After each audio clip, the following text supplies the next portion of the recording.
are proud to claim the title of United States Army. Our flags unfurled to every breeze from dawn to setting sun. We have fought in every climate and place where we could take a gun. In the snow of far-off northern lands and in sunny tropic seas, you will find us always on the job, the United States Army. Give yourself to you and to our core. Great hymn about one of our great fighting organizations that has kept us safe and free from the beginning of our republic, just about, huh? And been there in the most difficult of battles that seemed unwinnable, and always with a great love of America, tremendous courage, and an esprit de corps second to none. We need that now. That's what we need. We need that spirit.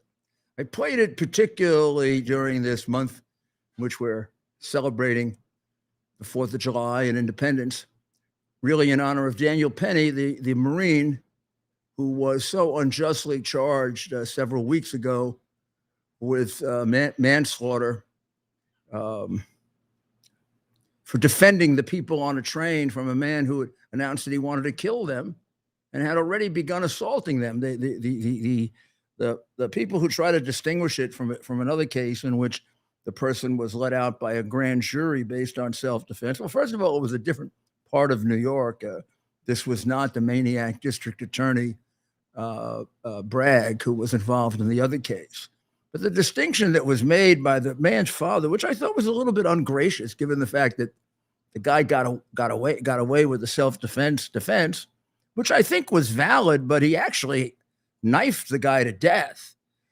Whereas in the case of Mr. Penny had no weapons at all. The difference was that in that case, the guy who was killed started the fight by insulting the girlfriend, I believe even striking her, and maybe even striking the gentleman who got into the fight with him. And then the fight descended into they're going on the ground, and end result is the guy gets knifed and killed. Big, long criminal record of assailing people on the subway, going after people on the subway. And a grand jury heard the case and came to the conclusion, self-defense. Now, in Mr. Penny's case, they were on the subway. Mr. Penny was sitting on the subway, minding his own business. He had no knife. He had no weapon. He didn't come there with any idea of hurting, harming, or fighting with anyone, or even of defending himself. I assume the other gentleman had a knife in order to defend himself, which is not unreasonable or irrational in New York today, given the level of crime on the subway, the unpredictable nature of it, the boldness of it, and the sort of denial attitude that the mayor has, the governor has, who all want to tell us how safe everything is. But in any event, this man comes on the subway.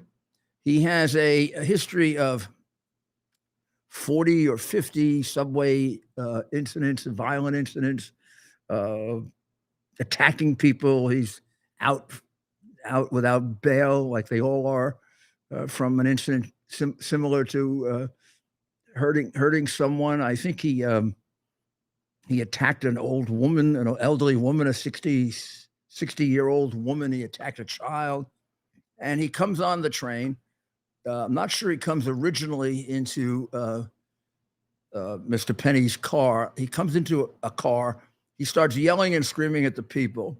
He then comes into Mr. Penny's car, yelling and screaming at the people, "I'm going to kill you. I don't care what happens to me. You can do anything to me. You can't do anything to me. You can put me away forever. I don't care." He throws garbage at them, which is the beginning of an actual assault, if you think about it, right? So this idea that nothing had started before Mr. Penny intervened is just wrong. It had started, except not against Mr. Penny.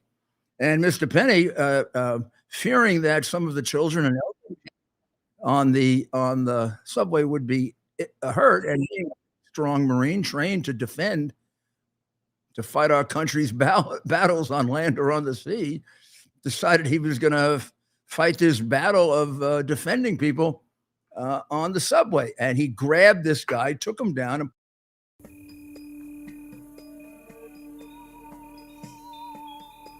my colleague from Memphis. How many individuals were either FBI employees or people that the FBI had made contact with were in the January 6th entry of the Capitol and surrounding area? So I really need to be careful here talking about where we have or have not used confidential human sources. Was there one or more? Was there one or more individuals that would fit that description on January 6th that were in or around the Capitol? I believe there is a filing in one of the January 6 cases that can provide a little more information about this, and I'm happy to see if we can follow back up with you. I just want an answer. Was there one or more? I mean, you would know if there was at least one individual who worked for the FBI who entered the Capitol on that day. I can't, again, I just can't speak to that here, but I'm happy to get the court filing that. Look, it's been 2 years, and you're now come before us. The gentleman asks these questions, makes all kinds of insinuations, and you nod your head yes, and then I ask you simply, was there one or more? And you won't answer that. So I'm going to make the assumption that there was more than one, more than 5, more than 10, and that you're ducking the question because you don't want to answer for the fact that you had at least one, and somehow missed understanding that some of the individuals were very dangerous and that there were others inciting individuals to enter the Capitol after others broke windows. So I'm just going to move on because I think it is time to move on past January 6th. I just, seems that the other side won't. The FBI from the day he walked in by playing cover up. I mean, I've tried to look at this man's history to figure out what the hell's going on. And I think it is part of being part of the swamp, being part of and wanting to be part of and accepted by the Washington phonies. This is an acolyte of Jim Comey's. Now, I'm gonna take a pass here. I had nothing to do with his appointment. Donald Trump made this appointment on his own, being pushed by a guy who wants to be president named Chris Christie. Well, this choice was based on Chris Christie's judgment. So I guess based on that, you know what to do when he runs in the Republican primary, which is to vote against him because he doesn't really have much judgment, does he? Plus, he's acting like a fool, isn't he? All he's doing is complain about Trump and complaining about Trump, and Trump is mean, and Trump is terrible, and Trump, gosh almighty, Trump looks like a saint next to Biden.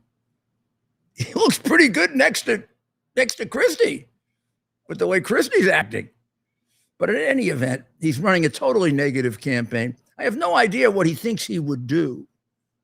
I mean, he was the governor of New Jersey quite a while ago. He left with a disapproval rating bigger than his approval rating. I think he was 20 points under. I left about 40 points ahead. But of course, there was September 11 that intervened. But I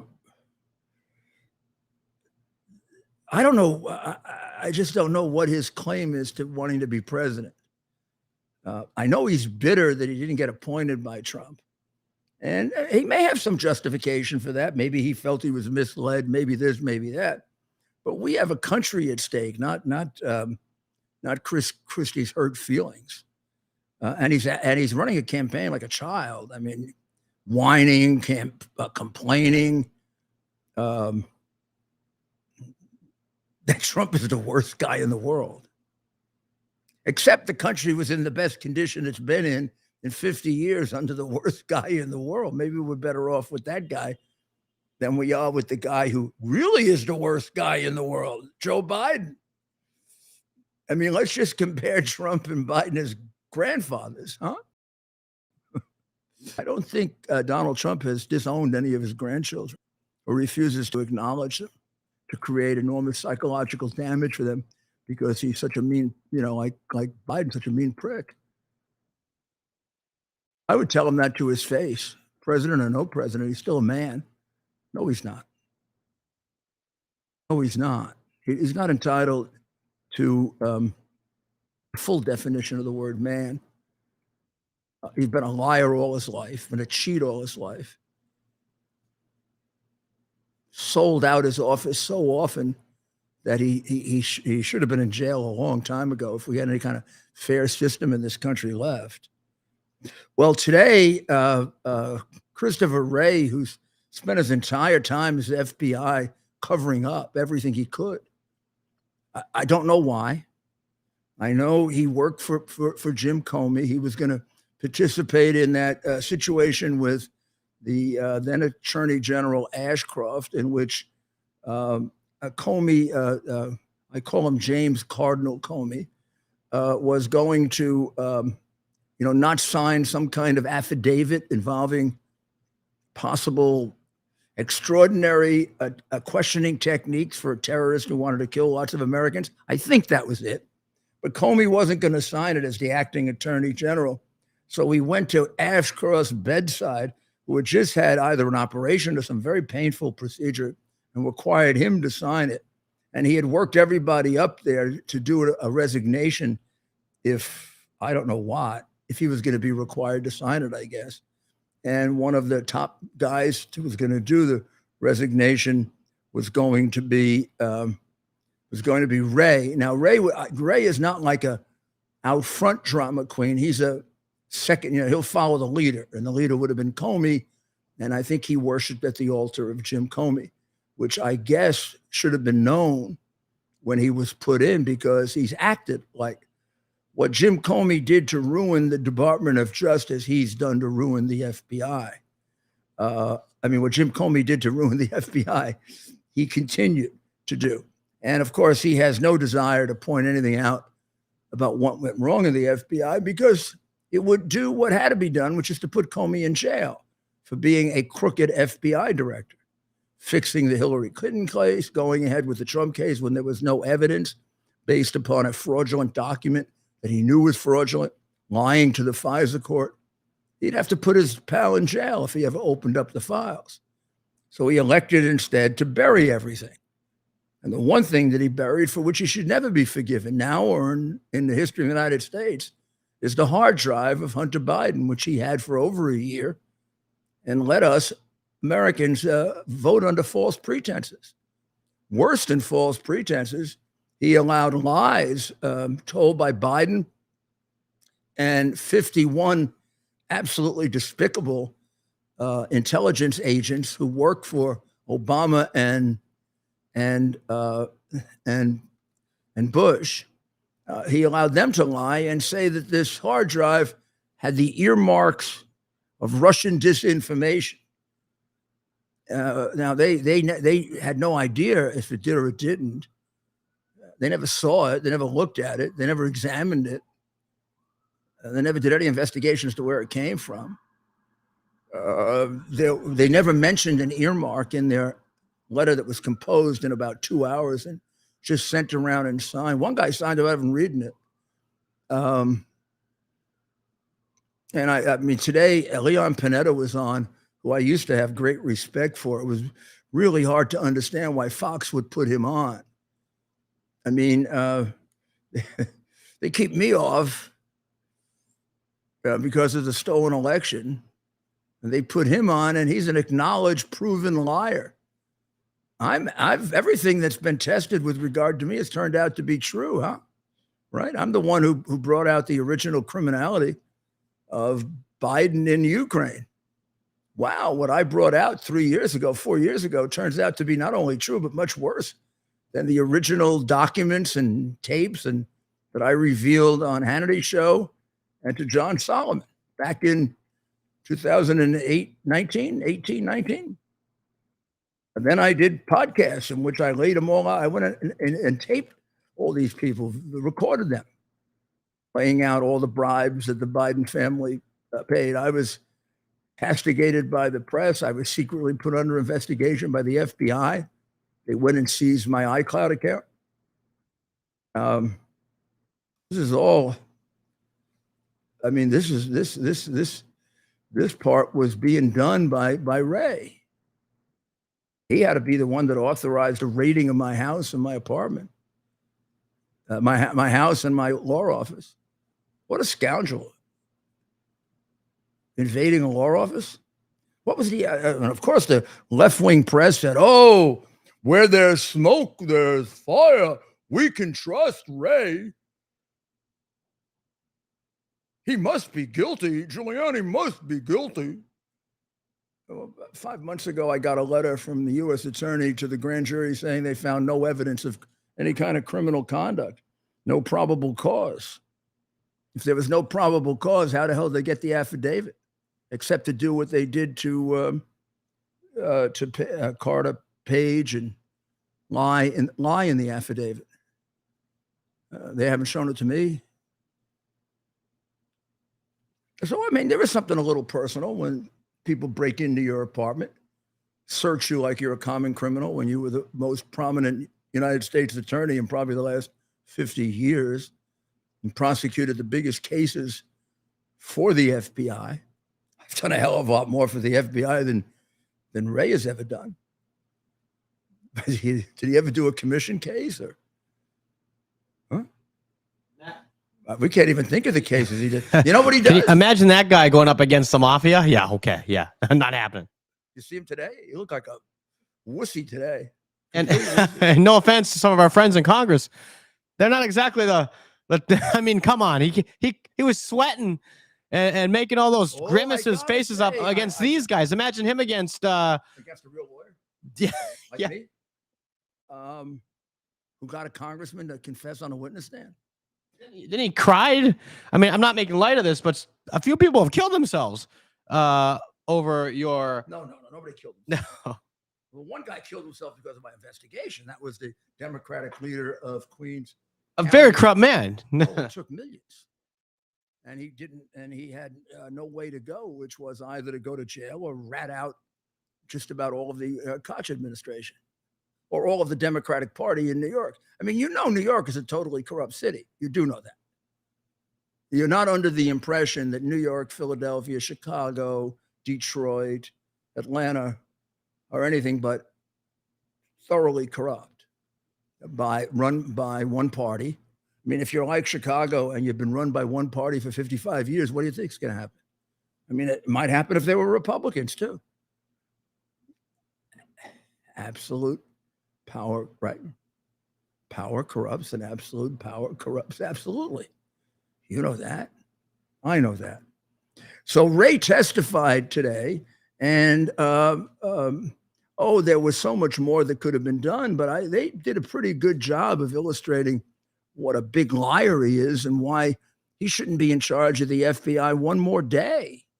This is very, very dangerous for the rights of Americans. Look at all those January 6 people where they went to their houses and pulled them out of the house. And gosh almighty. Look at all the offices that were raided, not just mine. If you were Trump's lawyer, you didn't have any rights. And look at putting me through a 2-year investigation, costing me a great deal of time, money, aggravation, and my law practice. And then finding nothing and not even apologizing or accusing me, as Biden did during the second debate, of being a Russian agent. And then 16 months later, there was definitive proof that the Russians had nothing to do with it.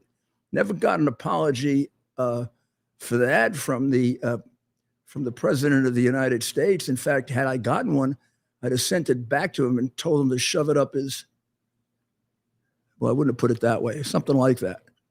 I don't want anything from Biden except his resignation and his going into a federal prison where he belongs, and they can put him in the nursing home division because he'd probably get lost walking around the prison. I mean, did you watch him walking the other day?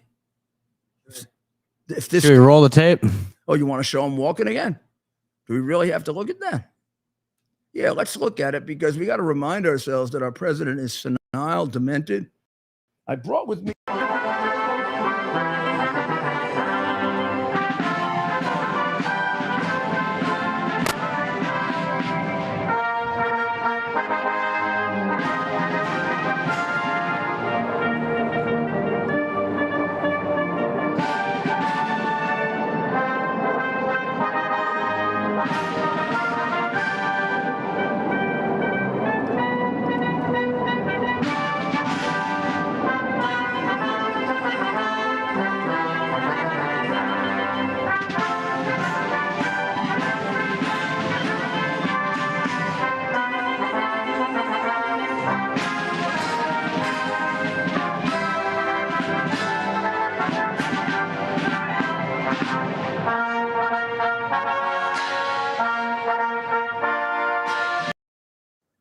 I mean, what you're going to miss is him grabbing on the king, which, I mean, everybody in England watched that.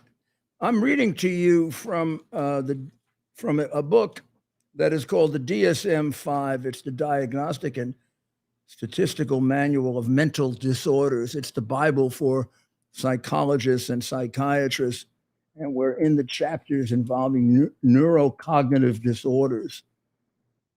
With moderately severe major neurocognitive disorders, psychotic features, irritability, agitation, combativeness, and wandering are common. So we could show you wandering at the beach if you wanted to see that. Now, catch this last sentence. Late in the illness, gait disturbance,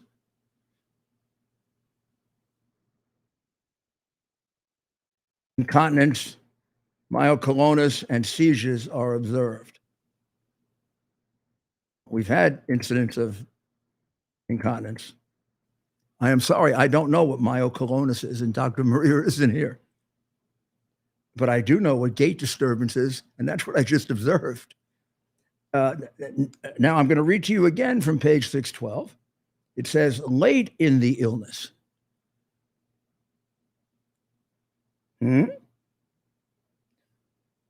Does he look like we're late in the illness?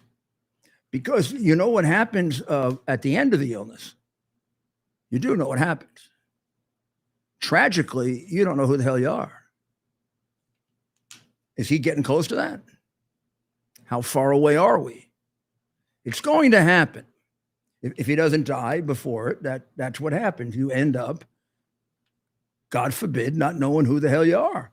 Now, I don't wish that on anybody, even him. You know, that the penalty for being a massive bribe taker, a liar, maybe even a traitor, is punishment in prison, not horrible illness and death.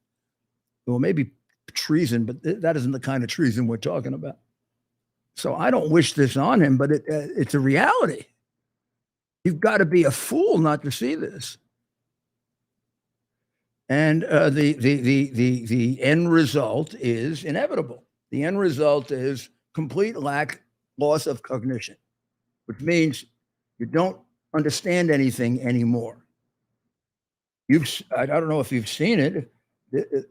He most likely doesn't have Alzheimer's. Dr. Maria and others that I've talked to who have tried to do this by looking at tapes will say that this is exacerbated by his vascular disorders, that's strokes that he had, or the interference in blood to his brain, where he had 2 massive operations, and that has actually contributed to the severity of his symptoms. And his symptoms are now getting to be dramatic. And sometimes they're smaller things like this interference. I mean, his gait is getting to be precarious. He falls. He fell about 3 weeks ago, right? He claimed he tripped on something, but he's walked past one of those things 1,000 times and never tripped, if there indeed was one there. Some people say there was. Some people say there wasn't. What there often is, and of course I've given many speeches, so I'm aware of it. It's the wires that hook up to the microphones are concealed under tape. So there's a little bump, so you don't trip. I mean, it's done that way so you don't trip. Now they can get loose, or I guess you can always trip. I mean, anybody can trip. The healthiest athlete in the world can trip. The problem is you don't always do it. And it is rare that you trip going upstairs. That is rather rare. But I mean, he trips all the time because he's not tripping because of an accident. He's tripping because he's got an illness. He's not walking like that because he likes to walk like that. He's walking like that because he's in the late stages of dementia. He's not saying things like President Harris because he's kidding around that she's president. He's doing it because he has dementia. He's not thinking and saying that he's in Colombia when he's in Cambodia because he really was confused. It's because his brain isn't working. He doesn't keep repeating that his son died in Iraq when his son died at home. Sad though it is that his son died, it's even now sadder that the president of the United States has delusions about it. He has delusions about his uncle. He has several times said that he's given his uncle the the Purple Heart after he was vice president, because it was discussed with his father at his inauguration. And then he had a ceremony for Uncle, I think it was Frank, I don't remember, in the White House. Now here's the problem with it. His father and his uncle were both dead 5 to 7 years before he was inaugurated as vice president. Neither one of them could have done what he said they did. Now, sometimes this gets confused because he is a pathological liar, and that is something he might likely have said earlier. I mean, he told lies that were incredible, but to keep repeating it after you're told that the people are dead has to mean one of two things. One is that you have had late stage loss of memory, because that's a pretty big loss of memory. It's not just not remembering when your father died. It's not remembering that a day ago you were told that he's dead. Or he's having delusions, which could be possible. All of this packaged in the person who can bring us into nuclear war, who makes judgments about whether we let Ukraine into NATO or not. And we know he's not making those judgments. And we didn't elect whoever is that is doing it. And we don't know who's doing it, which again has us in the aspect of an authoritarian, non-democratic government. And of course, he makes dictates like he's a king, which he just got one of them reversed by the Supreme Court. There were many of those. He governs by dictate. So we have a mindless president governing by dictate. That's very bad for the country. And finally, what I'm telling you, although many in America play denial of this, the rest of the world doesn't spare us. They all see him they see him for what he is, a demented old man who's a fool. There was a thing I watched, we won't bore you with that, but I watched it on Newsmax before, and all the world leaders were talking and nobody talked to him. It was pathetic. If he wasn't such a big crook, I would feel sorry for him. It's like I would have gone up and started talking to him. Nobody would talk to him. Even I guess Zelensky's mad at him or something, but Zelensky didn't even shake hands with him. He goes right beyond him and shakes hands with somebody. It's like, Dodo's around. Let's not spend too much time with him. Well, I mean, let's take a look at the superb questioning of Matt Gaetz, questioning by Matt Gaetz of the worst director in the history of the FBI.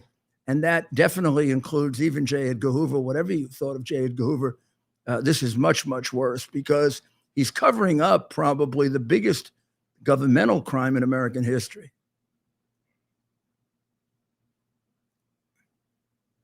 I think Matt's. Sitting here with my father, I will make certain that between the man sitting next to me and every person he knows and my ability to forever hold a grudge, that you will regret not following my direction. I am sitting here waiting for the call with my father. Sounds like a shakedown, doesn't it, Director? I'm not going to get into commenting on that. You seem deeply uncurious about it, don't you? Almost suspiciously uncurious. Are you protecting the Bidens? Absolutely not. The FBI Well, you does won't not answer the has question. no Hold on. interest in You won't answer the protecting question anyone about whether or not politically. that's a shakedown, and everybody knows why you won't answer it. Because to the millions of people who will see this, they know it is, and your inability to acknowledge that is deeply revealing about you. Well, I mean, we'll go back and do some more of it, but what a worm! What a little worm he is. I mean, he's a lawyer, I think. Yeah, he is a lawyer. The words that were used by Hunter Biden are the classical words of extortion. I mean, if you were to define extortion in law school, that's how you define it. Similar to the very beginning of this case, when Joe Biden recites word for word the classical language of bribery in front of all those dandies and phonies of was it the Atlantic Council or one of those stupid organizations, and they all applaud for the bribe. I mean, here he's threatening the Chinese communists, and he doesn't want 5 million, he wants 10. And if the guy doesn't give it to him, he's going to use his father's power and influence to destroy the guy. Now, we don't know if Joe was sitting there during the conversation. We do know some things, though. We do know he was there in the house. We do know that Hunter was at his father's house, or his house, the one they lived together in, that, Hunter bought all the houses because that was part of the laundering of the bribe money. And we have a picture of him in the car just a few hours before there. And plus, I believe, although this I have only on everything I just told you, I have from the hard drive. This I have on background or leak. I believe the cell phone analysis was done, and it puts them together.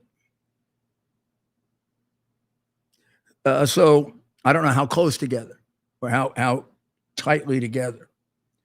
But if Joe heard that language, I mean, it's time to go to jail. That's a straight out extortion of a Chinese communist. Now, we combine that with Joe's way back confessing and telling us that he paid a bribe to Poroshenko. I mean, how many crimes this guy got to commit before we put him in jail? I mean, these aren't disputes over whose records they are, the president or the government, or classified or not. This is straight out bribery at the highest level of government. And when you do it with China, I'd say it's pretty close to damn treason. I mean, there's no question this miserable, perverted family got $30 million from Red China in the last 6 years. How the hell can they represent the United States? And what do they represent? It's really, dysfunctional is the nicest way you could describe it. Should we play a little more of Gates, who did an excellent job of cross-examining him? That's the clip we have for Gage. Should we play? We have no other from Gates. Well, maybe I'll play some of it. Yeah, but we have other audio. clips. Okay, Well, let's play the other clips, and then we can. What do we have? let's play Bit. We have Isa and Biggs. Who do you want first? Let's go with Isa. Quick. My colleague from Memphis. How many individuals were either FBI employees or people that the FBI had made contact with were in the January 6th entry of the Capitol and surrounding area? So I really need to be careful here talking about where we have or have not used confidential human sources. Was there one or January more? 6th Was there or one or more individuals that would fit that description on January 6th that were in or around the Capitol? I believe there is a filing in one of the January 6 cases that can provide a little more information about this, and I'm happy to see if we can follow back up with you. I just want an answer. Was there one or more? I mean, you would know if there was at least one individual who worked for the FBI who entered the Capitol on that day. I can't, again, I just can't speak to that here, but I'm happy to get the court filing that. Look, it's been that I think 2 deals with this years, issue. and you're now come before us. The gentleman asks these questions, makes all kinds of insinuations, and you nod your head yes, and then I ask you simply, was there one or more? And you won't answer that. So I'm going to make the assumption that there was more than one, more than 5, more than 10, and that you're ducking the question because you don't want to answer for the fact that you had at least one and somehow missed understanding that some of the individuals were very dangerous and that there were others inciting individuals to enter the Capitol after others broke windows. So I'm just going to move on because I think it is time to move on past January 6th. I just, seems that the other side won't. Well, I think that is extremely revelatory of something I've known from the afternoon or evening that it happened. Much of this was an orchestrated event. I know the left-wing media is going to go crazy when I say that. But I mean, I on January 6th, I was given a video done by a member of Antifa in which he committed numerous crimes to get into the Capitol, broke down a window, broke stuff inside, encouraged other people to do it, encouraged other people to burn the Capitol, and just happened to be there so he could get a perfect shot of the killing of Ashley Babbitt. And he had incited people who might not otherwise have done bad things. He incited them to do it. And he clearly was an operative of the government because of all these people that have spent 20 and 25 months in jail. He hasn't spent any time in jail. They let him out in an hour. I mean, he had to be an FBI informant to get that kind of treatment. Now, I could make it even worse because he had a pending indictment for inciting riot in Utah, in which he also had the kill shot. So this guy was an FBI informant, operative. And what was he doing? Trying to make the riot worse. Not unlike that guy Epps, who was outside the day before telling people to riot. And FBI arrested him and let him go. Wonder why. All I also wanted to know is how many of those people did you have, Ray? So how much of it was planned by the people who were being treated like the Japanese during World War II and being confined without trial under horrible conditions where they're sick, they're in terrible, in many cases in solitary and ridiculously long sentences. And how many of them were incited? How many of them incited and how many were incited? And how much of a role did the government play in creating this riot so you could blame it on Trump? Not the first time you did something like that. Why would you look at me like that when this is all you've been doing for the last 5 years? You're the same FBI that knew that Hillary Clinton played for a false report of Russian collusion and investigated it for 5 years. You're the same FBI that let presidential candidate Biden accuse Trump and me of being Russian agents. You had the evidence to correct it and you didn't. So you deliberately misled the American people so they could elect a guy you knew was a crook as president. Because all you have to do is look at a few little documents in that hard drive and you can figure out he's a crook.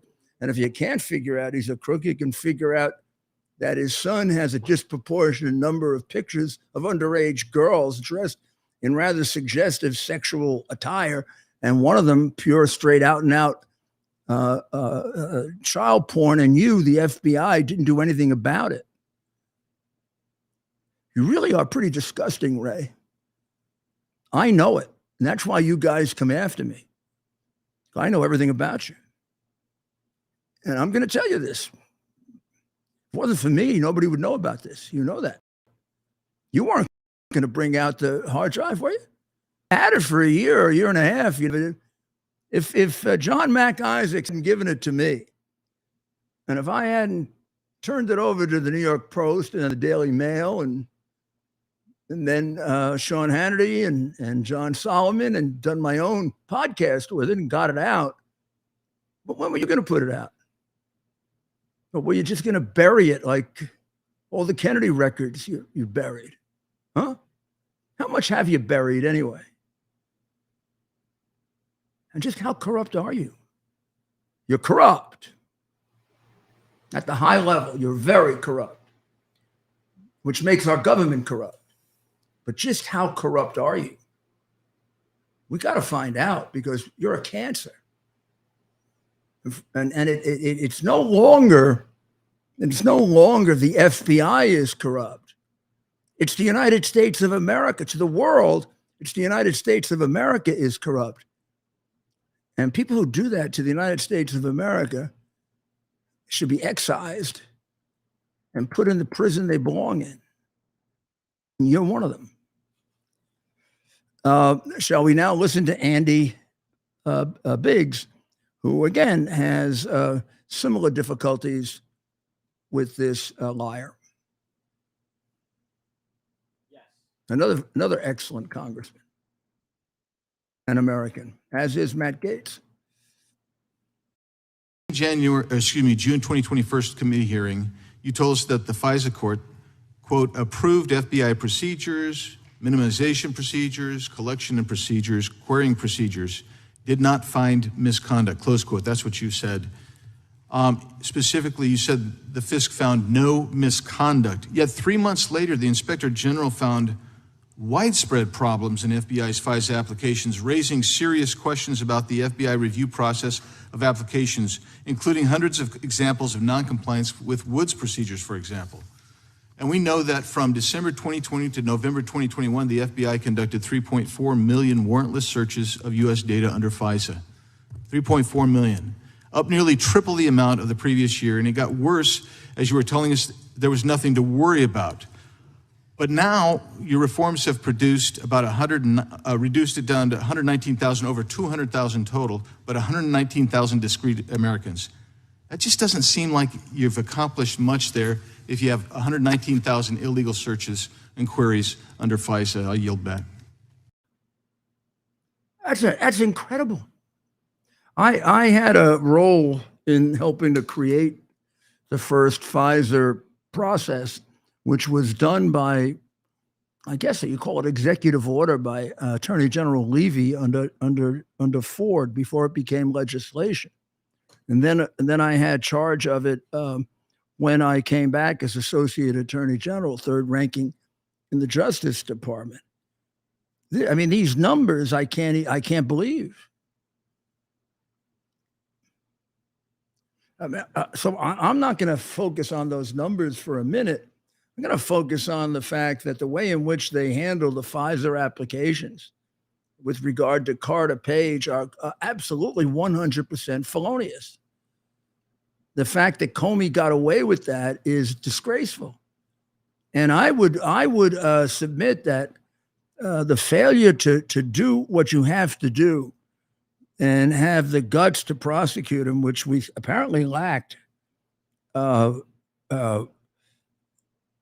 encouraged the cover-up of the hard drive.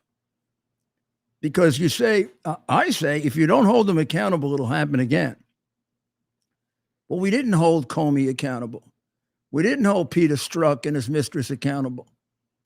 We didn't hold a couple of these people accountable. And now, again, we're not holding them accountable.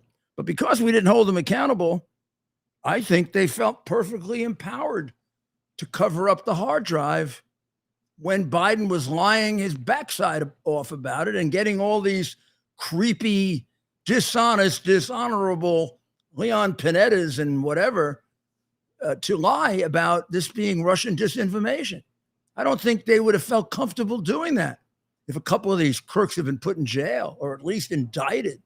I don't know why these people like Garland and Biden can bring all these phony indictments, and we have trouble bringing real ones. I mean, Comey committed perjury.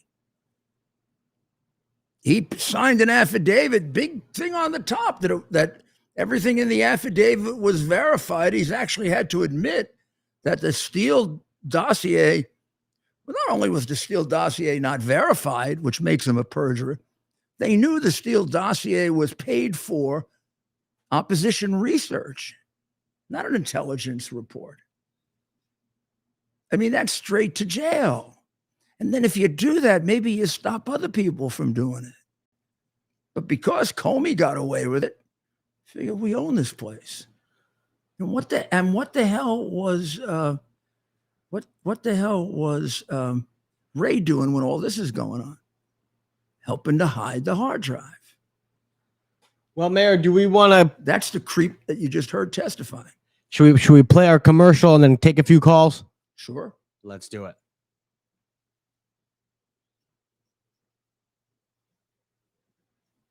Faith and family, freedom and finance are four things that we would do anything to protect.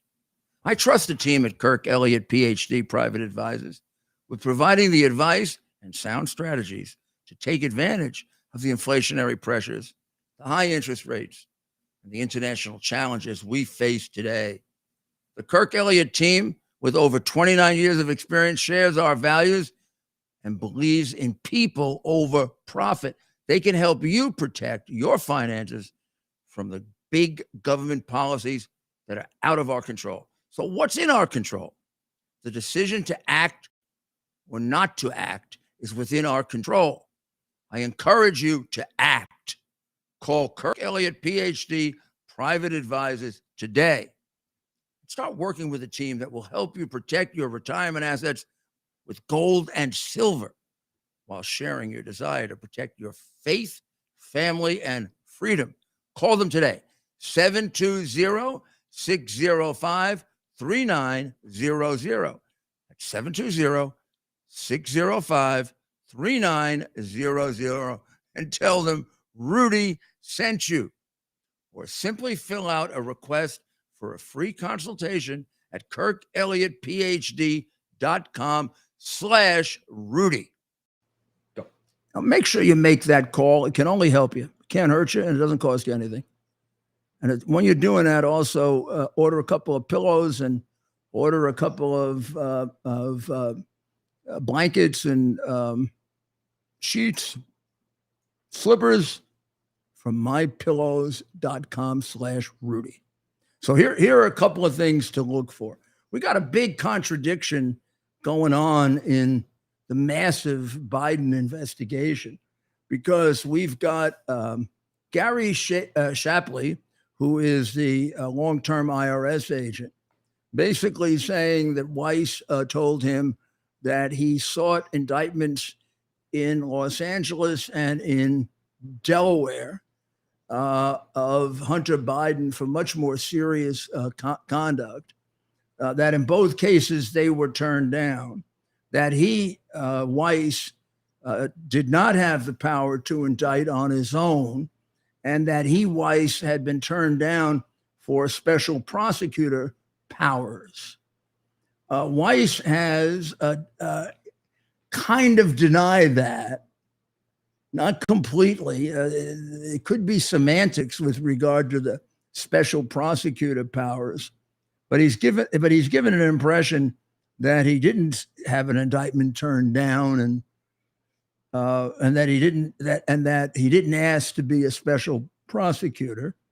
And of course, we have Garland, who says that he always had the power to indict on his own, that he had more powers than a usual U.S. attorney, and that he was never asked to make him a special counsel. Well, somebody's lying, or two people are lying.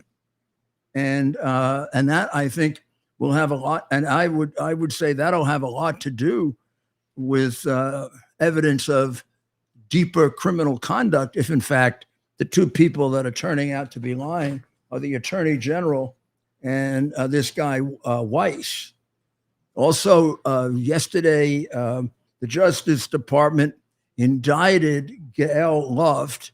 It just so happens that Gail Luft has and claims to have a substantial amount of information about Joe Biden's involvement with the Chinese communists, including information that both corroborates what they have gotten from Bobolinsky and Gilliers and the hard drive and some of the emails, but also information beyond that, and that he has independent confirmation beyond that. But he's run away because he was afraid the FBI would frame him, and now they've indicted him. And you get the feeling they are framing him because they indicted him for violating the Foreign Agents Registration Act, which Hunter Biden did about 200 times and wasn't indicted for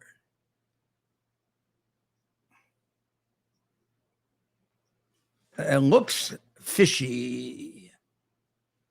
It's now come out that Joe Biden is a monster dealing with his staff, a horrible creep of a human being. Now, that may have something to do with this. This is the DSM-5.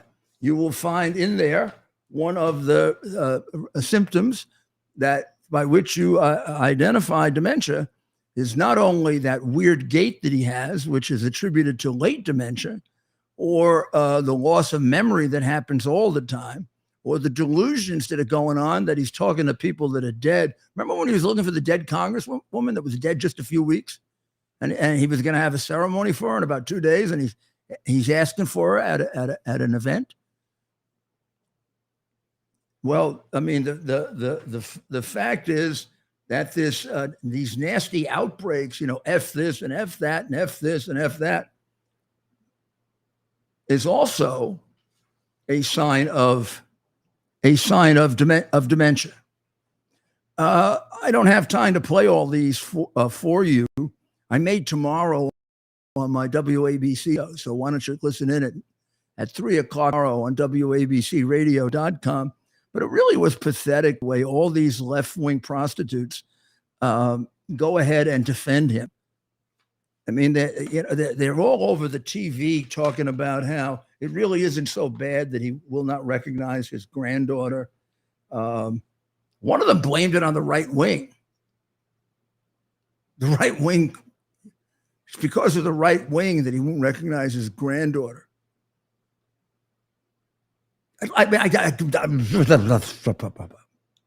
And Jake Tapper basically argued it was okay if he abandoned, for Hunter to abandon his child under these circumstances.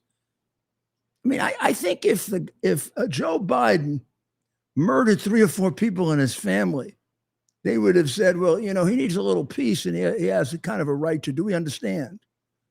I mean, the poor guy's under such pressure. He had to cut down the number of people in the White House. Zelensky's all upset because he thought he was going to get into into NATO. I mean, it looked like he actually thought he was going to get in. I find it a little silly because he's got to know that there's no way they're going to let him in during the war. I mean, if he's let into NATO, then Middle of the war. all of Europe has to come to Ukraine and defend him. Europe has to go to war with Russia.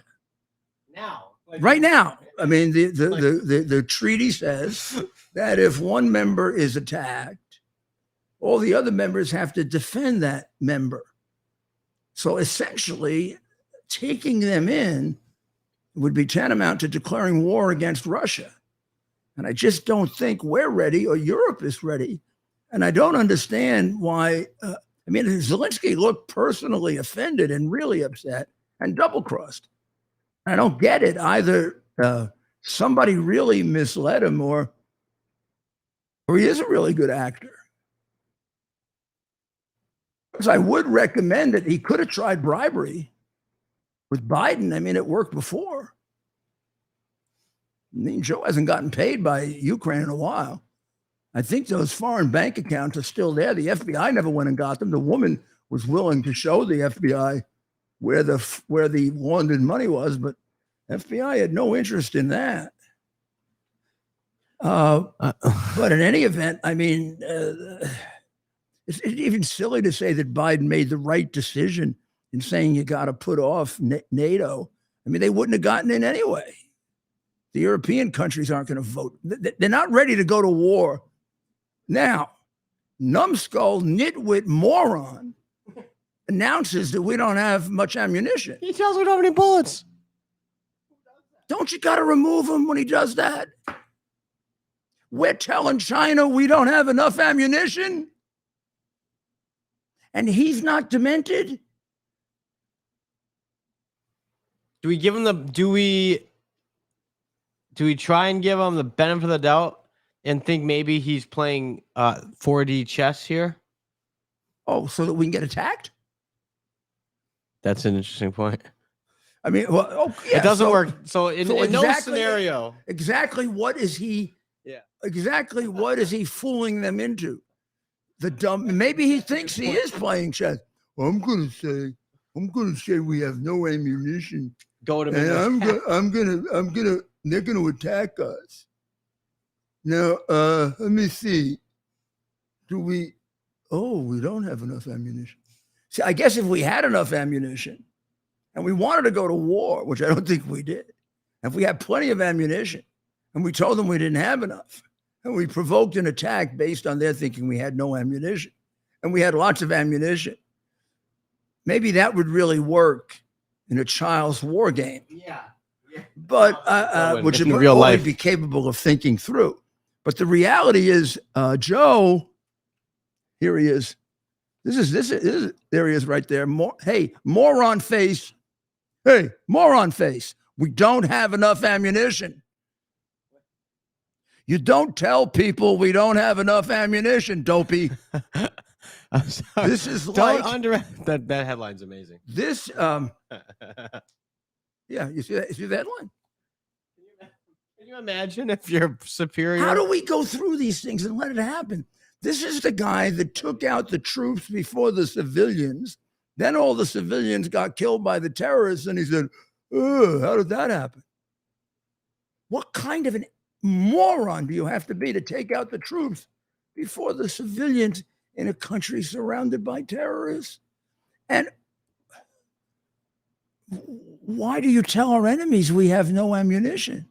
And by the way, why don't we have any ammunition? You are the president. Well, you're not really. Isn't this other guy the president? The guy who's that other guy there? He used to be the worst president. You know who he is, Ted? I've heard of that guy before. The media really, really liked him. Oh, I know, but he's like the worst president up until then. What a divisive man who anti-America, went around race relations too. Went around criticizing our country overseas. Apologizing. Gave hundreds of millions to terrorists who used it to kill people. And by the way, he was nothing that these liberals, claimed he was, right? Anyway, and he got the Nobel Peace Prize and then went to war. He got a Nobel Peace Prize for like keeping these wars going. Meanwhile, Trump's the one that ended them. He got the Nobel Peace Prize for getting elected as the first black president, which has nothing to do with peace. And then he went to war, and Trump is the first president in a long time to have no wars. Trump is also the only living president that doesn't have relatives who were slave owners. Biden does. Well, Mayor, how about we take one call tonight? We have our friend Allison on the line and has a comment on Daniel Penny, the Daniel Penny story. Maybe she'll give us an update on that situation. Allison. Hi, Ted. Hi, how are you? Give me 1 second, Allison. Hi, Mr. Giuliani. Okay. Go ahead, Allison. You're on. Hi, happy 12th day of Freedom Month. Thank you. This is one of your best ideas ever. That was Maria's idea.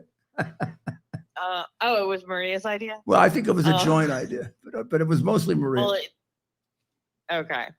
Did- Well, I'm calling about the Daniel Penny situation. Yeah, please. Well, what I don't think people understand, and I see things through a different prism as a 95-pound girl, the subways are scary. And I don't think Daniel Penny was scared, but I would have been. You've never walked around as a 95-pound girl, unable to defend yourself. No, I never even thought. I mean, I wasn't one of those kids who thought about I might want to. Yeah. So. And in my day, none of the nuns tried to encourage me to think that way. Oh, I'm sure they didn't. So, and I never thought myself. I never thought of myself as a victim, and I've never been victimized. But that's because I always knew not to put myself in a situation where I could be.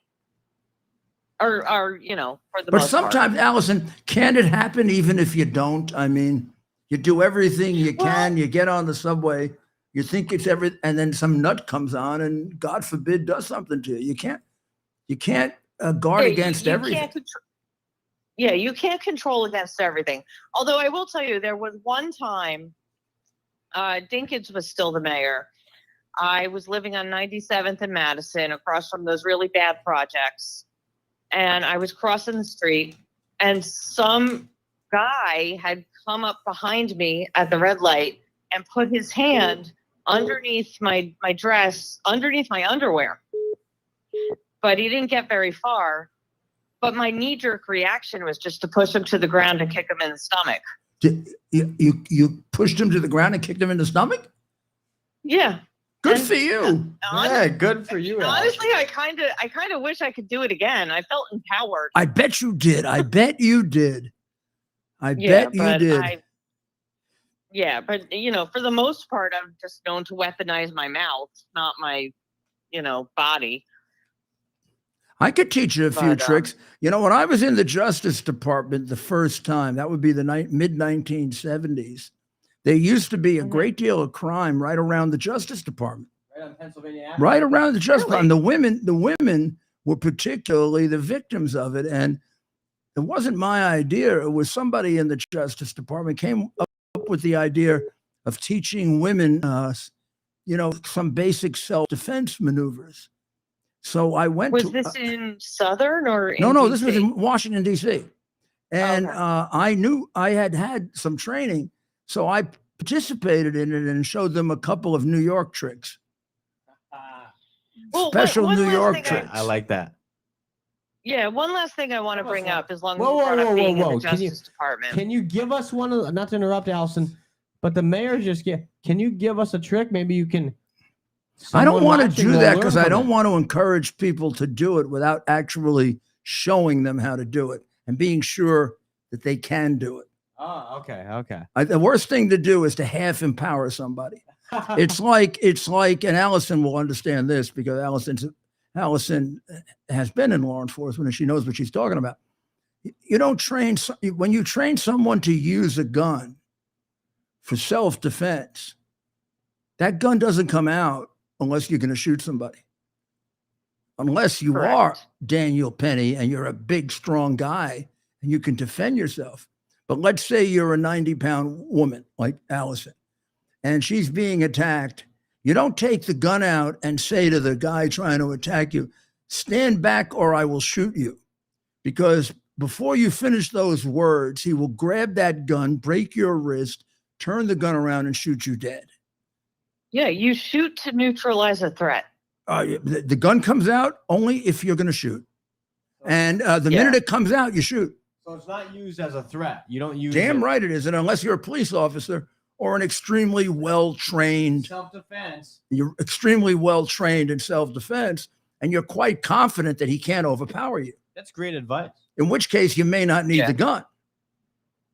But one thing I want to go back to with you in the Justice Department is I've heard stories that you may or may not have been a sparring partner of someone's dad who I may or may not have dated.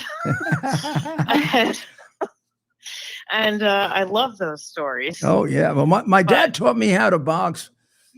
It's the weirdest way, Allison. My dad used to sit on a chair in the living room, and I was about 4 or 5. So he would be like at my height, and he would put boxing gloves on me, and he had boxing gloves, and we would box in the chair. And then he made our basement a workout ring with a bag, a couple of bags. And I always loved boxing, and the gentleman you're talking about was a hell of a boxer. And he was older at the time, but I mean, he still could, when you have a great punch, yes, you have it forever. Well, I think the day before that gentleman died, he could have laid you out with one right hand. That's what I've been told. No, it's true. My father was like that too. At 70 years old, my father subdued 3 would-be attackers, and he did it with my father still. And he did it with a garbage. He did it with a garbage can cover. He banged them all over the head with a garbage can cover. Oh gosh. So I feel like my father still can. Yeah, I know these old guys are pretty tough. It's not like, they weren't trained to be wussy sissies, and and the first thing they were asked was not, "Are you a boy or a girl?"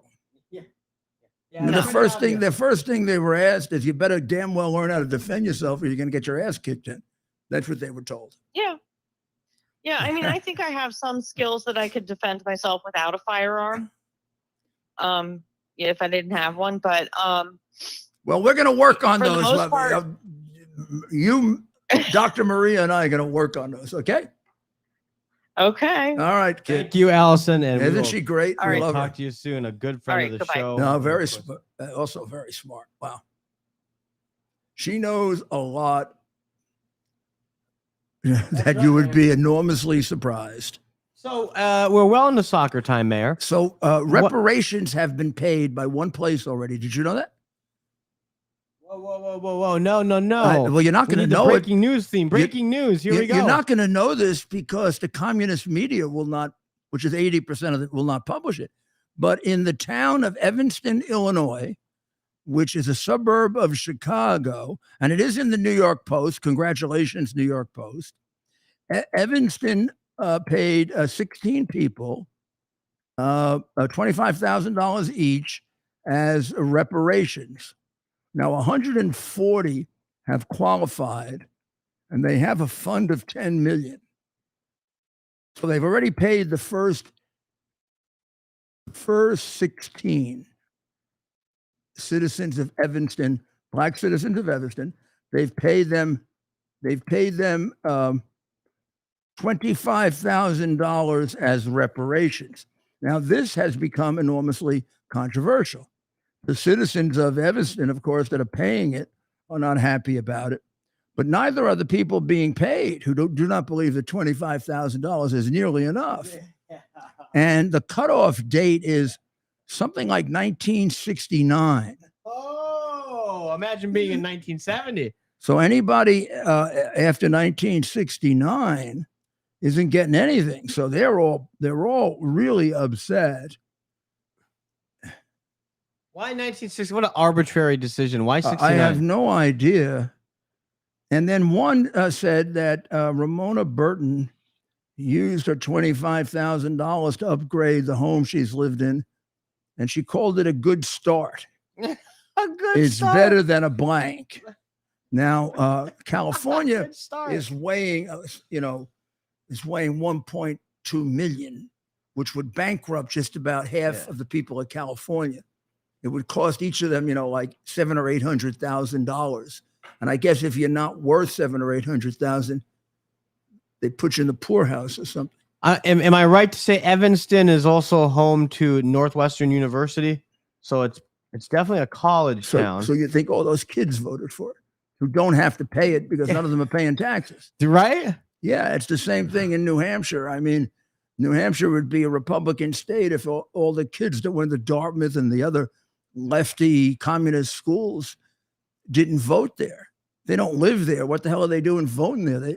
Well, you don't pay income tax in New Hampshire, but in states where you pay, these kids don't pay income tax. Imagine being a middle-class, hardworking family in And they're Evanston. going to pull 100 White grand family. out of you for slavery that you had nothing to do with. I mean, first of all, nobody alive I would never today live there. had a damn thing to do with slavery. And I don't know what percentage of the country can draw back to that era. And I guess a lot can if every president can except Trump. It's every living president, right? Every living president has connections to slavery except Trump. Obama through the white side of his family. I guess Carter, does, right? And the Bushes have connection to slavery. I wouldn't have known that. Would you, Ted? No, it's insane. Mayor, it's absolutely ridiculous. It's ridiculous. But does that mean, but you see, I don't think these things are not based on you have to pay if you've got a connection to slavery. You got to pay no matter who you are. That's insane. Imagine being a hardworking guy. Blacks that are after 1969. Yeah. Do they have to pay?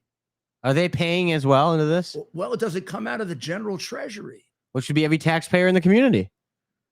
And it's They were going to I would love to know the 140 people they picked. How do you qualify for this outside of being black? You know what they were going to use?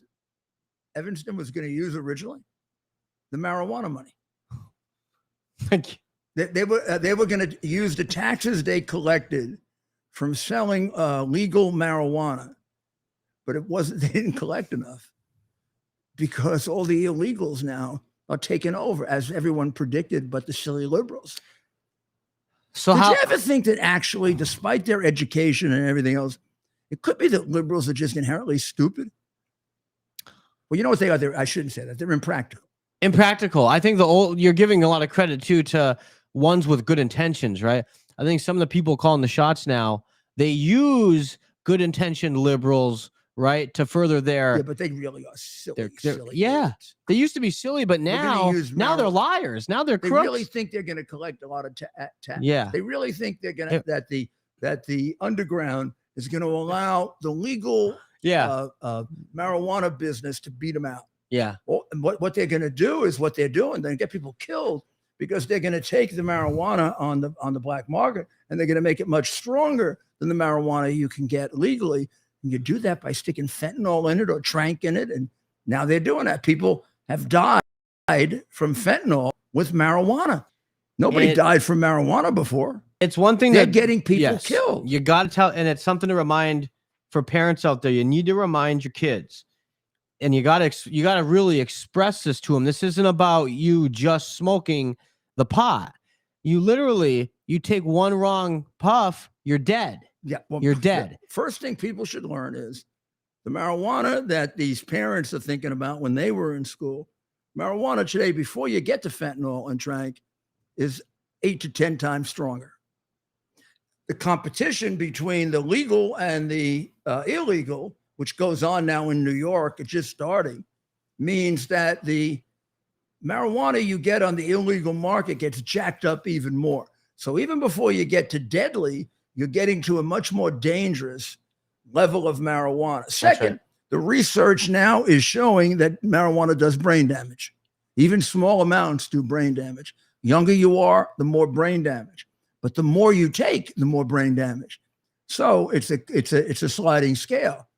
So the levels that people were taking 10 years ago are, 20% of what is now the case. You are damaging your brain cells by taking marijuana. Simple, simple, simple. Your chance of getting Alzheimer's, your chance of getting dementia increase dramatically if you smoke marijuana, particularly if you do it regularly. The stronger the marijuana, the greater the chances. Now, why wouldn't you have thought that marijuana would be dangerous? If smoking is dangerous, you got to be an idiot, an immature, stupid, silly idiot not to think that marijuana wouldn't be dangerous. And then you got to be equally stupid, equally immature, not to realize that the organized crime is not going to let you take their business away from them. So they're going to jack marijuana all the way up. And you want to do it cheaply, you stick fentanyl in, and now you stick trank in. And you hope it isn't enough to kill somebody, but it's really hard to control that stuff. And 1 out of 7 or 8 times, you're going to kill somebody. So now we have people dying from overdoses of marijuana. I don't know if you die of an overdose of marijuana. You die of marijuana laced with fentanyl. And I think Ted is absolutely right. As a parent, you better tell your kid, man, oh man, you take that marijuana, you could be, boom, Dead. Now, they have strips to test for fentanyl. So I don't know, if you're really a wacko, you'll give your kid strips to test for fentanyl when he buys his marijuana. If you're a parent that should really be put in jail. I mean, any parent that goes that far to help their kid get marijuana shouldn't be taking care of the kid. But okay, let's say you do. So now you give your kid a strip to test for the fentanyl. Ha ha. It doesn't test for trank. They have no strip to test for trank. None. 0. And they have nothing to reverse it. No Narcan for it. Man, so now you got all the Narcan you want. You take marijuana laced with fentanyl and trank. They give you the Narcan and you drop dead because it does nothing about the trank. It is. And you And they're hear these working horror on stories. 2 other, the Cubans and the Mexicans are working on 2 other variations of trank that are even more powerful. And who's getting rich off this? The Chinese. It's like they're fighting a war against us. They're killing 100,000 of us a year. They're not losing anybody. They're not losing any money that you would lose in a war, and they're making money. And Joe Biden is earning his 31 million. And you were stupid enough to elect him, or did you? Or did you elect him? What do you think? With everything you found out about how crooked these people are, with how horribly crooked they are, and how demented they are, and perverted, what do you think? If I was right about Russian collusion, if they were lying about it and I was telling the truth, which is correct, if they were lying about Russian disinformation and Trump and I were telling the truth, which is beyond doubt, what about the election? You think they're telling the truth about that and I'm lying? Why would I tell the truth about the other 2 things and lie about that? Or would people who cover up massive criminal conduct in order to fix an election not think about playing around with some ballots? Interesting thing to think about, at least, right? Before you get all upset and they take my show off because I said anything about the election. Mayor, you talk to people about, and you hear about the things. I'm just raising a question. You're raising the questions, but the idea that they don't even let us talk about it, that the idea itself Well, is so preposterous. Oh no, I'm saying, right, you and I, but for a lot of people, they've been able to make it almost a topic that you can't even talk about. It's so far-fetched. Well, the last couple of times I got knocked off, what was it, YouTube? Yeah. It was over. It wasn't the election. It was over those things about COVID, where I turned out to be right and they turned out to be right. Well, I didn't turn out to be right. The doctors that I was quoting turned out to be right. And they turned out, I would say, well, first of all, I had the disease and I had natural immunity. So I did a lot of studying about natural immunity because I seriously thought about taking the vaccine. And I talked to any number of doctors on a personal basis. Should I take the vaccine? Shouldn't I? And I came to the conclusion that natural immunity was much better than the vaccine. And number 2, the vaccine had side effects. Natural immunity has no side effects. So why should I take a risk with the side effects? Now, here's the crime the government committed. The government never told you about the side effects from the vaccine. I want you to think about something for a minute. Every time they advertise a medicine on television, they do a big recitation of all the side effects, right? By the time they're finished, you wonder why anybody would take this medicine. because everybody's going to, you can die from it. But they say it like with a smiley face. And they play some nice They play music. they show beautiful women And like handsome springs, men, yeah, smiling around a camp or picnic. maybe an ugly man getting a beautiful woman after he takes the pill, or an ugly woman getting a beautiful with some soft man, music and and the a guy's pretty smiling. And you may get This you medicine's may like get- called you may get cramps, you may get pain Cancer. in your back, you may get itchy skin, you may get colds, you may die. You may become permanently paralyzed. You may become permanently paralyzed. doctor if you grow a third eye. Yeah. If you start losing the skin off your face, call us. We have cream for it. And then they say, and Joe and Jill went off the hill and they just loved it. And boy, oh boy. You know, it's Now, just, okay. So the point is, when they were giving out the vaccine, and Dodo Bird was on television saying that this is a epidemic caused by the unvaccinated, and that the vaccine eliminates the disease, he was lying to you. Well, first of all, he had no basis on which to say that. The damn thing hadn't been tested. And it turned out within 3 months, it didn't last 3 months. And then they keep forcing you to take it. And they don't tell you the side effects. We didn't get one of those. It can kill you. It can give you myocarditis. It can interfere with your pregnancy. They didn't give you all that. I mean, it would be absolutely weird if it didn't have side effects. Everything has side effects. They just didn't tell you about that because they lied to you. And it wasn't to fight the disease. If they wanted to fight the disease, they would have used ivermectin. They would have used hydroxychloroquine in the right way in the early stages. They wouldn't have cut off those remedies that were quite effective. I saw people live save with them. They were selling that vaccine for money.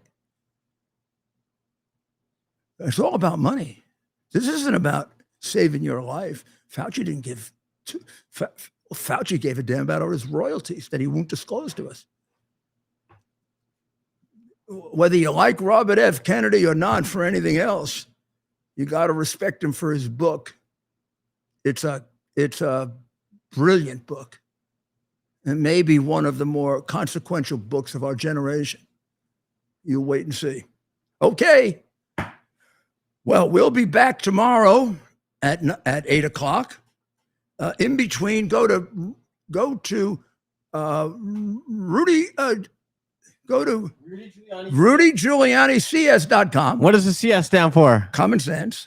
And we got a podcast there on the sound of Freedom. The Sound of Freedom. I think we do a pretty good analysis of it. I wanted to talk about that a little tonight, but I think that you listen to the podcast. We're going to try to get Mr. Ballard during the day tomorrow if you can, and we'll have a little conversation about Sound of Freedom tomorrow. And we're going to try to get Mr. Ballard on the next couple of days. But go to the podcast. I think you'll find it. It summarizes everything, and it shows you again the hypocrisy of the left in attacking Sound of Freedom. Why? And also, it raises the question: why does Hollywood and a lot of the Democrats get really upset anytime you talk about child trafficking or pedophilia? Why do they get all upset? What gets them so nervous about that? Why do they go into like conniptions and accuse you of being part of QAnon or weird? I mean, I think that child trafficking is one of the worst crimes, if not the worst crime you can imagine. I think pedophilia is an evil that has to be dealt with very, very strictly. And I'm not a member of QAnon. I don't even know where they meet. I don't have a QAnon card, nor do I have a really good idea of exactly what they believe in, except the criticism is that they exaggerate pedophilia. I have which no isn't idea the if they case. do or they don't exaggerate it. It does seem to me there's an awful lot of it going around. Yeah, in And DC. an awful lot of people are protesting too much. Yeah. It's hard to. That's the thing, Mayor. And we talked about this. They're not just criticizing the movie in the normal way. Oh, the plot line, this. They're calling it. They're attacking it. Oh, They're yeah, not criticizing it. They're and, attacking it. Caviezel is some kind of devil. The guy that played Jesus, he's some kind of a terrible devil. And it raises some suspicions. It is bizarre. It's you watch bizarre. the movie and it's just a good movie. And then you watch 60 Minutes 5 years before, and the guy's a hero. Look. Now he's a QAnon something. I don't know what. And QAnon, it would take a long time to discuss it. It gets a bad rap. It's an interesting thing, and it really is. It's a loosely tied together thing. Do people admit being part of QAnon? Yes, people do. You think we could get one to come on? Yes, I know these what they folks. think? It's interesting. If we put them on, would we be censored? I mean, Potentially, but it's not what they try to tell you it is. Look, we'll save it for another night. I'll question them. We'll save it for another night. But I'll question them and cross-examine them. And part of it's and a lot of it's a loosely tied group, right? People, it's almost a movement, and it's a larger. Anyway, we could talk about it another night. It's worthy of a discussion, and it's definitely not what the media paints it as, but it's probably also not what some of its strongest believers want it to be either, right? Yeah. It's not normal. So, well, I mean, pedophilia is not normal. That's what I'm saying. And it's not. I think some of these people want to make it normal. Of course. I think that's what this is. That's what the whole minor attracted persons movement is about, right? There is a movement, and it's still underground, but it will eventually be out in the open. Well, maybe we should get some people from that movement. There are people, yeah. We can get them to come in here. We'll interview them and turn them over to the police. Chris Hansen style. Why don't you take a seat? Come on, yeah. Hey, why don't you have a seat? Yeah. Oh, we have too much fun. All righty. Very serious topic and a movie we all want to see. I'm still good at getting people to confess. Yeah, if you can break them down. Oh, we got to bring up that New York Times story. I used to be good at it. Right up. Oh, come on. You could do it. You still got it. I'm getting old. No, I've heard it, Mayor. Even sometimes I still have the patience. Yeah. No, even sometimes if I don't like you'll give it. I get it. I get the treatment sometimes, right? It's like when the captain hits Michael in The Godfather. He said, "I'm getting old now." You know. No. Never hit somebody in the past. I'd have broken him down. Age is just a number. You've got more energy than a lot of 20-something-year-olds I know. Doing a lot better than Biden. Oh, not even close. Let me see it. Wait. That's what, Mayor. You're the reason I don't. Wait. 1, 2, 3, 4, 5, 6, 7, 8, 9, 10. I just did better than Biden. Remember the last time he tried that? He was like Apollonia in The Godfather when she was driving the car. 1, a 2, a 5, a 6, a 3, a 7, a 2, 1, a 2, 7, 9. Oh my goodness! The president of the United States is mentally incapacitated, and here I am laughing about it. He didn't show up for the dinner, and this is like the third dinner in a row with these NATO people that he's met. Yeah, he didn't go. Oh, the dinner was too late. Was it too late? Is that real? Isn't that like telling him we don't have a president? Yeah. Can you imagine the president says he's not at the? He's not at the table. Yeah, he doesn't have a seat at the table. You and I are going to look as soon as the show is over at that tape where nobody shakes hand with him. Maybe tomorrow night we'll show it to everyone. There was a time remember when the United States, it would be unheard of that the United States wouldn't be at a dinner, an international dinner. When Trump at the first, I think it was NATO, I'm not sure, one of his first meetings, and he gets there late, and he can have him in the back, and he pushes everybody out of the way. He even pushed what's the name, the Chancellor of Germany out of the way. And Mayor, and at the beginning of that, he came in late for the first meeting, and Angela Merkel said, "You're late." Yeah. And he said, "Hey, if you're paying for it, you can come in anytime you want." And the media, they blasted him for pushing his way up to the front. It's like, I'm paying for this damn thing. Germany pays like a quarter instead of $2. $2, 2%. What do we want? A leader that's not going to show up to dinner? What do we want? A leader he's standing up there like he doesn't know where he is? Is that what we want? Or do we want a guy who's willing to push some people around a little bit? Yeah, this is international affairs. And when he pushed them, they moved. Yeah, bingo, they moved. Biden, it was so bizarre, Mayor. What we just saw, world leaders. They were shaking hands around. Like when never in American history was the United States so right. We were treated like, where's Joe tonight for the dinner? Joe's asleep. So you got these people are human beings. They got to gossip, right? yeah. And no offense to like Moldova or some of these other countries, maybe you see sometimes they're not at the dinner, right? And you kind of expect, okay, but the United States is just not going to show up to the dinner. You know, a lot of these guys are gossipers like crazy. So Oh, they're having a field day tonight. Imagine what they say about him. I wonder what I mean. I tend to think that King Charles is probably a very subdued Or very royal careful man. etiquette, right? Yeah. I don't think he would be, but he must have thought Macron's laughing at this guy, and we laugh at Macron. Yeah, you should laugh at Macron. What a jackass he is. But he he does the whole French thing with Biden. But he's the one apparently who screwed up Zelensky and let him think he was going to get into NATO. Now, why would you trust Macron? Yeah. But why? But in fairness to NATO, they're giving this guy all this money, and okay, maybe they're not losing, but they're certainly not winning. Right? The Ukraine conflict. You think they're giving him so much money and he's not winning? In Biden's case, he's kicking some of it back. Yeah, I think they are. I think that's a big part of this. Why would Ukraine stop being corrupt? In 2014, when they had their revolution, which was, and they had their problems with Russia, they fought like hell, but they continued to be corrupt. They elected Poroshenko as their president as a reaction to that. And he was, very anti-Russia, very pro-Ukraine. And he was alleged to be the biggest crook in Ukraine.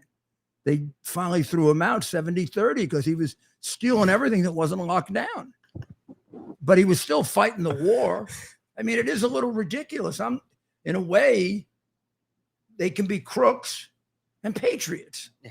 But ultimately, they're not patriots because the money they're taking from the war effort. Yeah. But so you would say, well, they wouldn't do it now because there's a war going on. They will. But they did it in 2014. They'll leave. Zelensky and those top guys, they won't stay if the country falls. But I'm trying to point out that they can be patriots to a point, but that didn't stop them from stealing in the past. And it's the same group of people. And Zelensky's figurehead mentor is a major crook, Kolomoisky. A major crook. He's the guy who made Zelensky. I mean, Zelensky's got a castle. It's the power of the media. They turned this guy into the biggest hero in the world. The power of the media, right? And their ability to turn this. I'm not going to make any allegations about Zelensky. I'm going to tell you why. I don't have any. I have no evidence that Zelensky takes bribes or has gotten a bribe. I have unbelievable evidence that his mentor, the guy who made him on television and made him a millionaire, is one of the 4 or 5 biggest crooks in Ukraine. He's the major money launderer, Kolomoisky. And he wasn't allowed back in Ukraine until Zelensky got elected, and Zelensky let him back, which I guess is a bad sign that he let the crook back, right? So, I mean, it could be a situation in which this could be kind of a Koch situation where Koch didn't take money, but all the Democrats around him was stealing the city blind. It could be that. I mean, you're talking about his mentor, a known criminal. I mean, there are oligarchs there that I know. And yes, they're patriots, but they're not going to let this money go by without taking some of it. And that's what I don't know about Zelensky, but I'm telling you, these guys, they're all about taking money. And they don't cover that in the Western media. The Western media, they really do turn these conflicts into good and evil. And that's not how it works. You've got to realize that Biden knows that, which is why he never will agree to a monitor for any of this money. Which is absurd. That's American taxpayer dollars. That should be another. No, and for the good of the Ukrainians, to make sure the money gets to the front line. Of course. Yeah. They don't steal pennies. Yeah, they're not shaving off the top, right? They're not taking a haircut. The evidence is that Poroshenko got bare minimum $50 million for fixing the Zlochevsky Biden case. I mean, these guys dealing big bucks. So if you're sending them $500 million They're not looking for like 10 million. They're looking for like 150 million, 200 Or like million. 100,000 here, 100,000 there. No, they'll cut it, they'll shave it maybe in half. I'm sorry. I'm laughing, but it's absurd. It's completely, it really highlights the absurdity of the whole People situation. say these things and then they don't think about it. Yeah, exactly. Ukraine is the most crooked country in the world. Maybe Russia. Everybody agrees. But what does that mean? It means when you send them money, they're going to steal it. It's just like Iran is the biggest sponsor of terrorism in the world, and Obama gives them hundreds of millions in cash. So where do you think it's going to go if they sponsor terrorism? It's going to go to terrorists, and they're going to kill innocent people, including Americans, which is why Obama killed people. You give money to people who sponsor terrorists. You're giving money to be used to kill people. Obama, the prince of darkness. Well, thank you. These Again, people are liars. Sorry, Mayor. I have to point out these people are liars, and it's disgusting. So go listen to the podcast, go to Twitter and join. What's the name of it? Would you have to join? Twitter. Become a super follower on Twitter. That's right. And you'll get a lot of more inside information. And then, of course, tomorrow. Not financial. No, yeah. And then, of course, We're tomorrow. not crooks like they are. Of course, tomorrow, WABC Radio from 3 to 4:30 p.m. The mayor is on an extra half hour all week. So please consider tuning in. If you're not in the New York area, go to WABCradio.com and listen live. It's a show that you'll want to listen to. He obviously covers the politics of New York, but also what's happening around the country and the world. You'll want to watch it. It's just intermixed immediately with international politics. So thank you very much. God bless the United States of America. Our purpose to bring to bear the principle of common sense and rational discussion to the issues of our day. America was created at a time of great turmoil, tremendous disagreements, anger, hatred. There was a book written in 1776 that guided much of the discipline of thinking that brought to us the discovery of our freedoms, of our God-given freedoms. It was Thomas Paine's Common Sense, written in 1776, one of the first American bestsellers, in which Thomas Paine explained, by rational principles, the reason why these small colonies felt the necessity to separate from the Kingdom of Great Britain and the King of England. He explained their inherent desire for liberty, for freedom, freedom of religion, freedom of speech, the ability to select the people who govern them. And he explained it in ways that were understandable to all the people, not just the elite. Because the desire for freedom is universal. The desire for freedom adheres in the human mind, and it is part of the human soul. This is exactly the time we should consult our history.